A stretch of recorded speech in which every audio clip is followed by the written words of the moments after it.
Halo sahabat nonton, siapa nih yang penasaran dengan kelanjutan cerita di drama The Manipulated? Yuk kita mulai jalur cerita kelanjutan episode 9 dan 10 ya. Keesokan harinya, berkat media sosial Dokyung, Taejung akhirnya berangkat ke Busan, karena Dokyung memang sedang berada di Busan. Sementara detektif Wang serta sipir yang mendatangi ketiga teman baik Taejung, menanyakan apakah mereka bertiga masih kontak sama Taejung atau enggak. Mereka bertiga bersaksi kalau mereka sudah nggak pernah bertemu dengan Taejung lagi sejak Taejung di penjara. Itu karena Taejung selalu menolak kunjungan mereka. Tapi sampai sekarang pun ketiga teman Taejung masih berada di pihak Taejung.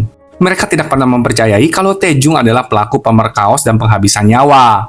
Setelah menanyai ketiga teman Taejung, si Piryang tiba-tiba mendapatkan telepon dari Taejung yang mengatakan akan menemukan pelaku yang sebenarnya dan memberitahu si Piryang kalau Taejung menaruh sesuatu di loker stasiun Busan. Tapi masalahnya, detektif Wang jadi tahu kalau si Piryang mendapatkan telepon dari Taejung. Nggak hanya itu, si Piryang juga jadi tahu keberadaan Taejung. Maka karena itu, detektif Wang serta si Piryang juga berangkat ke Busan. Sedangkan Pano, dia kebingungan karena tidak bisa menghubungi Taejung. Jadi Unbi membantu Pano untuk mensinkronasikan ponselnya dengan ponsel yang dipakai oleh Taejung. Karena ponsel yang dipakai Taejung memang ponsel Pano. Dan akhirnya, mereka mengetahui kalau Taejung sekarang berada di Busan. Dalam perjalanan menuju Busan, detektif Wang memberitahu si Piryang kalau dia tahu Pano memiliki dua ponsel. Lalu detektif Wang sudah menyuruh orang memeriksa lokasi kedua ponsel milik Pano dan menemukan kalau salah satunya berada di Busan. Dengan ini, detektif Wang semakin yakin kalau Pano memang bekerja sama dengan Taejung. Malam itu di Busan, Dokyung yang teler pergi bersama dengan temannya ke sebuah pesta di atas kapal mewah. Sementara Taejung, dia juga berada di lokasi tersebut dan diam-diam menyusup ke dalam kapal, lalu bertemu dengan Dokyung. Dokyung menyapa Taejung, mengejek Taejung karena telah dengan bodohnya menggantikan Dokyung selama ini. Dokyung lalu memanggil semua ajudan untuk menghajar Taejung. Sayangnya, Taejung kalah kali ini. Dia pun pingsan. Setelah itu, Dokyung menghubungi Yohan, memberitahunya kalau Dokyung sudah berhasil menangkap Taejung. Jadi Dokyung ingin agar Yohan meretur uang yang dulu dibayarkan kepada Yohan. Tentu saja, Yohan menyetujui hal tersebut. Sementara itu, Pano serta Unbi akhirnya sampai juga di lokasi tempat Taejung berada. Tapi mereka segera panik karena tiba-tiba melihat detektif Wang, si Piryang dan beberapa polisi juga berada di TKP yang sama. Tentu saja, mereka mencari Taejung. Menyadari waktu yang terbatas, Pano menyarankan agar Unbi berpencar. Sedangkan Taejung, dia akhirnya siuman. Tapi Taejung diikat di sebuah ruangan yang tampak seperti gudang. Namun untung aja, Pano berhasil dong menemukan Taejung dan membebaskannya. Ketika keduanya hendak pergi dari kapal itu, si Piryang menemukan mereka. Si Piryang memberitahu Taejung agar tidak kabur seperti ini dari penjara. Tapi Pano mengatakan kalau memang si Piryang benar-benar peduli, si Piryang harus membiarkan mereka pergi.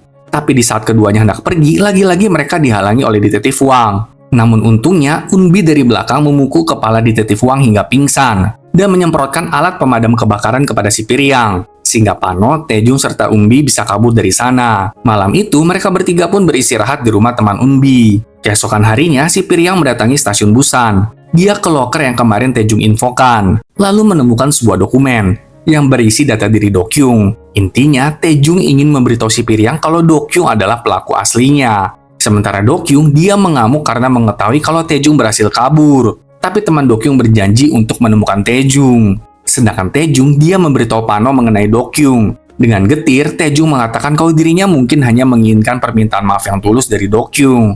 Mendengar itu, Pano pun menghibur Taejung dan memberikan dukungannya. Di Seoul, Yohan mendatangi ayah Dokyung yang hendak makan siang berdua bersama istrinya. Selagi ibu Dokyung ke toilet, Yohan memberitahu ayah Dokyung kalau sekarang Taejung sedang memburu Dokyung, dan Yohan menawarkan jasanya lagi untuk melindungi Dokyung. Tapi kali ini, ayah Dokyung menolak tawaran dari Yohan.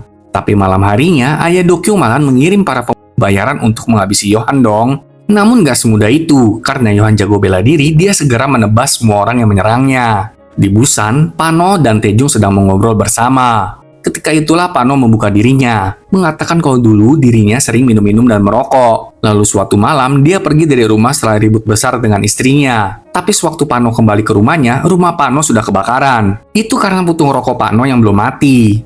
Karena melihat api yang begitu besar menyambar rumahnya, Pano nggak punya keberanian untuk menyelamatkan istrinya yang masih terjebak di dalam rumah. Akibat kejadian inilah, polisi berasumsi kalau Pano sengaja membakar rumahnya sendiri. Tentu saja, sekarang Pano menyesal karena tidak menyelamatkan istrinya dulu itu. Tapi segala pilihan kan punya konsekuensi yang harus ditanggung ya.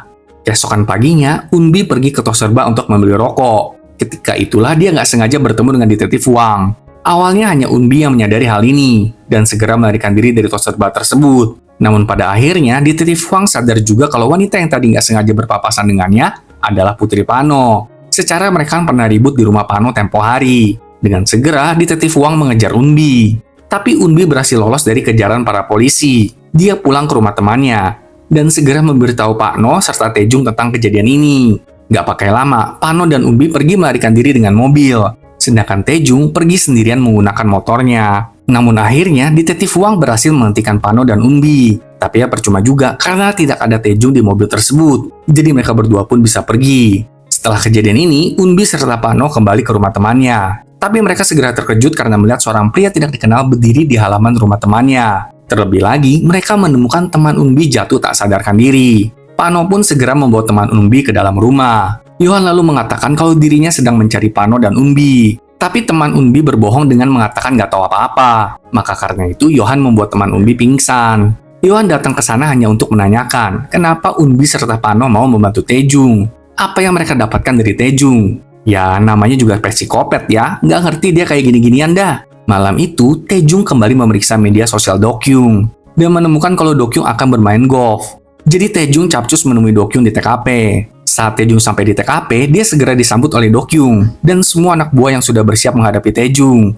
Dokyung juga mengatakan kalau dirinya nggak bersalah dan menyalahkan Yohan atas nasib Taejung yang dimanipulasi. Tapi Taejung segera menghantam semua anak buah di tempat itu dan perkelahian pun terjadi. Setelah semua anak buah dikalahkan, Dokyung mulai ketakutan dan segera melarikan diri dari TKP. Lalu teman Dokyung turun tangan untuk menyerang Taejung.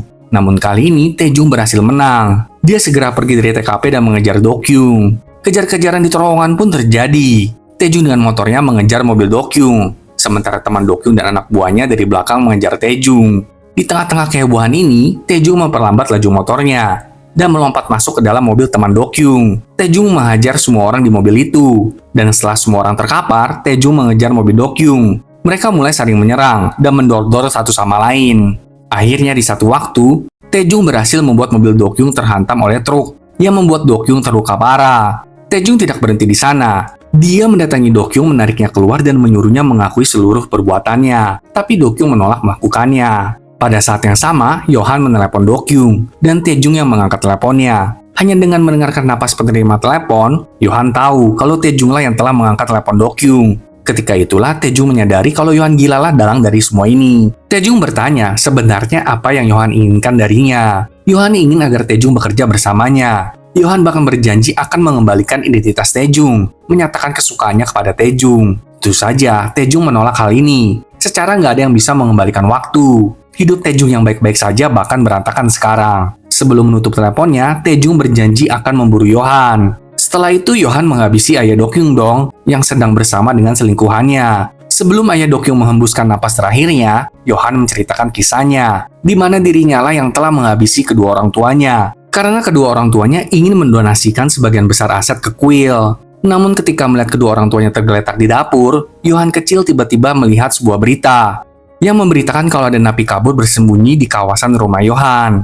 Jadi Yohan melaporkan ke polisi kalau napi itulah yang telah menghabisi kedua orang tua Yohan. Nah, dari sanalah Yohan mulai berpikir kalau metode ini adalah metode terbaik, yaitu menjebak orang lain untuk kesalahan yang telah kita perbuat. Aduh, jadi pengen cepetan ngeliat Taejung balas dendam ke Yohan deh. Mari saksikan episode terakhirnya minggu depan ya sahabat nonton. Sampai jumpa.